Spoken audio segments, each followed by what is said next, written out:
I have a rule about doing owl prowls. Don't. Almost every time I've tried to find owls for a group, I've dipped. When I'm by myself, they're not that hard. It's early spring. This time of year, they're really noisy. They're talking to themselves a lot. Just not that hard for barred owls. Tell you what, it's dawn. Let's go find some. The sun is up, but just barely. Owls can keep going off after sunrise. It's April 18th. Migration season is underway. Some birds just came back last night for the first time in this spot, hearing pine warblers and hermit thrushes singing. Oh, and yellow-bellied sapsucker came in last night.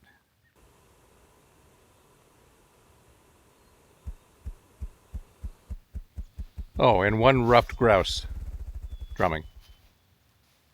I had a pair of owls right here calling at around 8 in the morning 2 weeks ago. Nothing at the moment. Chickadees are going a little crazy.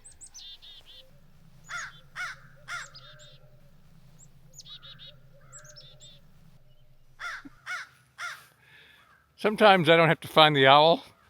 I just listen for the crow to find the owl, and he's mad.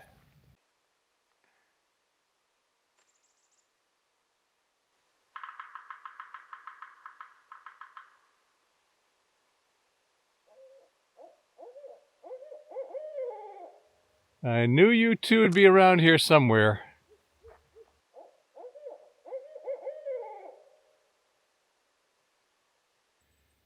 Well, that's normal. Sapsuckers hate barred owls.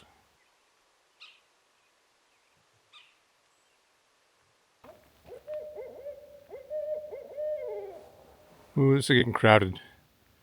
There's one right there, another one behind it, but there's also, I think, the mate of this one over on this side of the road, so there's at least 2 pair in this area. And really, that's not good. I don't want competition.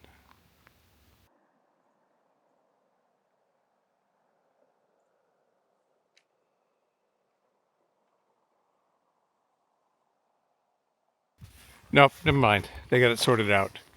He's staying on this side of his road, the other pair deep in the woods back over there and not coming any closer, so we're good.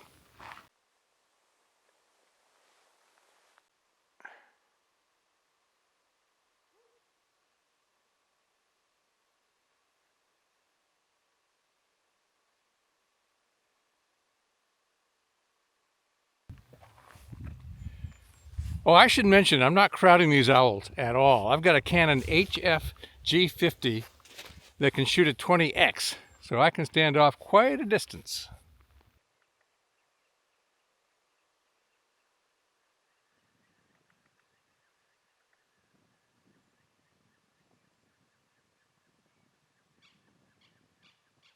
Now, I'm not going to tell you specifically where these owls are, but I will tell you there's one place in my neighborhood where there are so many owls you couldn't possibly find them all.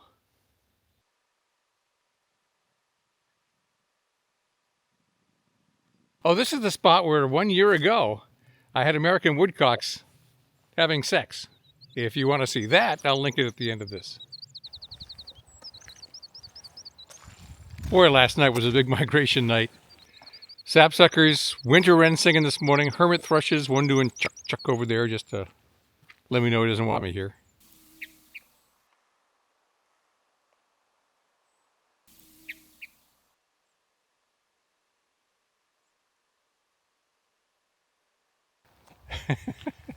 This is just ideal barred owl habitat. Nice thick coniferous area so they can roost in there in peace. There's big trees, usually with lots of broken limbs and cavities that they can nest in. And then you get this hunting corridor, this old logging road that goes right by a national wildlife refuge. I mean, if you were an owl, could you beat this?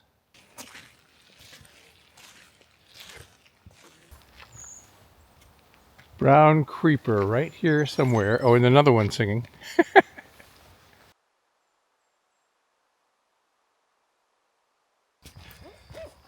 Oh man, that's quite an owl discussion going on up there. At least 2. Can't believe I just said, what a great place for a barred owl.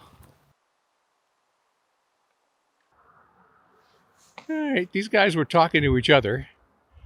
Now there's one on each side of the road, but back in the trees where you can't see them. I can't even see them at the moment. Oh, okay, one of them. All right, well, I got no need to disturb them. I'm just glad they're here. Until you spend a lot of time with these owls, you don't realize how much they talk to each other. A lot of sorting out of territory, but the mates just stay in touch.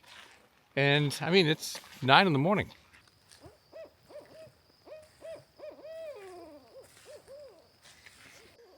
I'm a quarter mile away and those barred owls are still going at it. And I didn't start that, they did. What is that, my 5th pair of owls? Usually they're not that cooperative. This is going to be different. I didn't know where all the earlier owls were, but I know where this pair is, and another pair down the road we'll go visit. Follow me.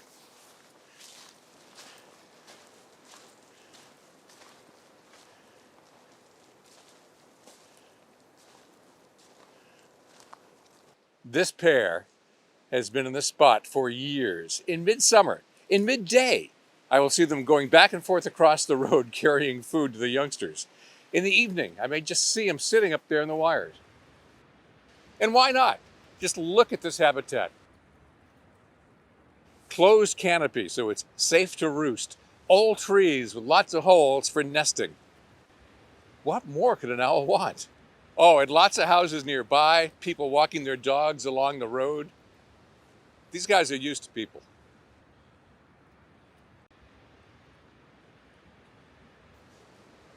All right, give me a minute.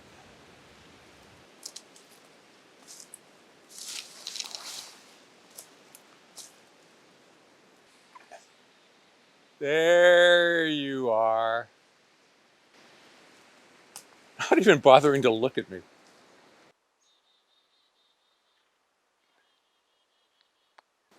All right, step back away. Let's talk. Barred owls don't have many predators once they're off the nest. Eggs and nestlings are a little bit vulnerable to predation from mammals, but they don't really have any major predators once they get off the nest, except one, great horned owls. Great horned owl will eat a barred owl in a heartbeat, and they know it. So you will never see a barred owl right at the top of the tree where a great horned owl could see it. Oh, and American goshawk, they might give it a try. I gotta be honest, I have not quite figured out this pair. I really thought they were on the other side of the road nesting because that's where I see them about half the time. But when he hoots and hollers, most of the hooting is coming from these big trees up here. Is that near the nest or is he trying to stay away from the nest? I do not know. Barred owls are really territorial. And the funny thing is their territories can overlap and by quite a bit, especially early in the year. So that's why they communicate. They actually try to stay out of each other's way. And so they'll announce where they are so they don't get into a conflict. They actually talk it out. Boy, humans could learn something from that. Most owls have yellow eyes. Barred owls, and for that matter, spotted owls out west, have dark eyes, black eyes. So whenever someone says, I think I've seen a great gray owl, I always ask, what color were the eyes? And the answer is always, I don't know, I didn't look. All right, not going to spend much time with these guys because they've seen me enough lately. Let's go see my other pair of owls, one right near my home. Follow me. This is the tree that inspired today's owl prowl. This shot is from 3 weeks ago. I knew there was a pair somewhere around my morning walk, but I did not expect it to be right over the path. He barely looked at me. Even as I walked under to continue my walk, he just didn't look. So now that you know where I saw him, let's see if we can see him. This is a nice little woodland path, and they're nesting down here somewhere. In fact, right about here is where I often get them. It's now later in the afternoon, and it's still early enough he's probably just roosting. Although she's likely to be on a nest, and he's going to bring her food now and then, even in daylight. Now, if he's roosting, he's just going to be sitting still. In fact, will barely move, if at all. Not even really to look at me. But they're most worried about being seen from above, not so much from below. So they can be perched right out on a limb just so long as they get enough cover from anything that could come down on them.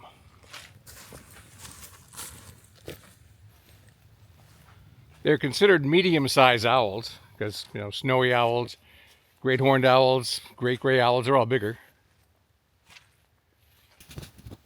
Okay, so here you are.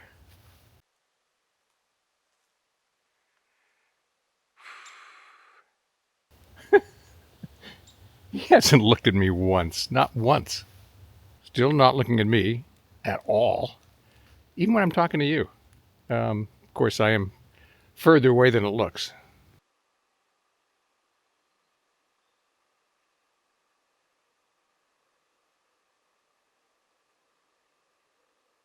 I'm out. I'm not going to bother this guy.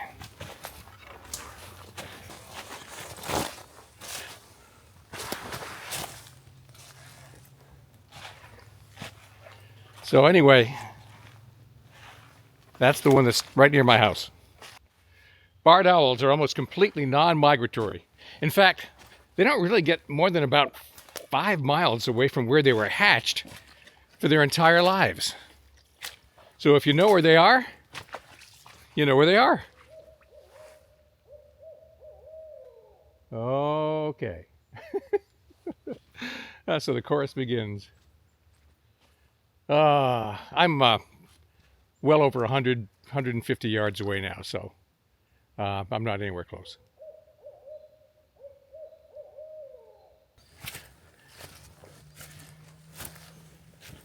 Barred owls eat mostly mammals.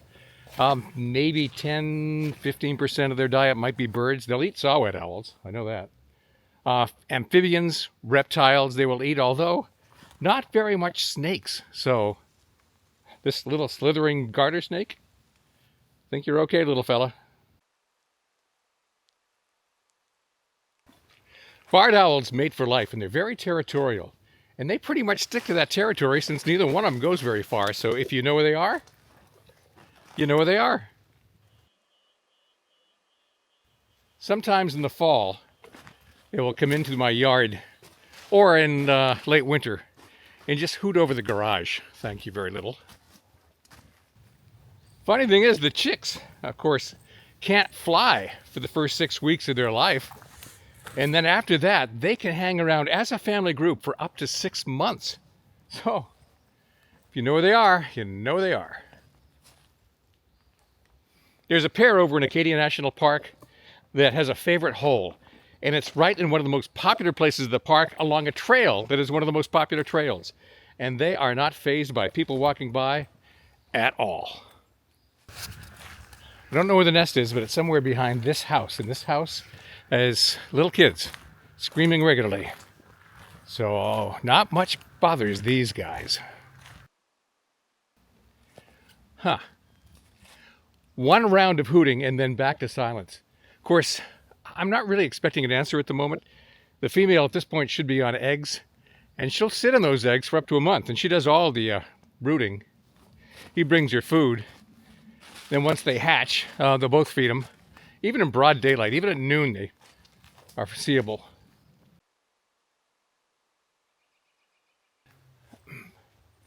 All right, that's it. I really like to limit my exposure to these guys and give them lots of peace. And I'm not going to be back here, even walking this path for fun, for another week. So good luck to you guys. Trust me, everything comes out in the end.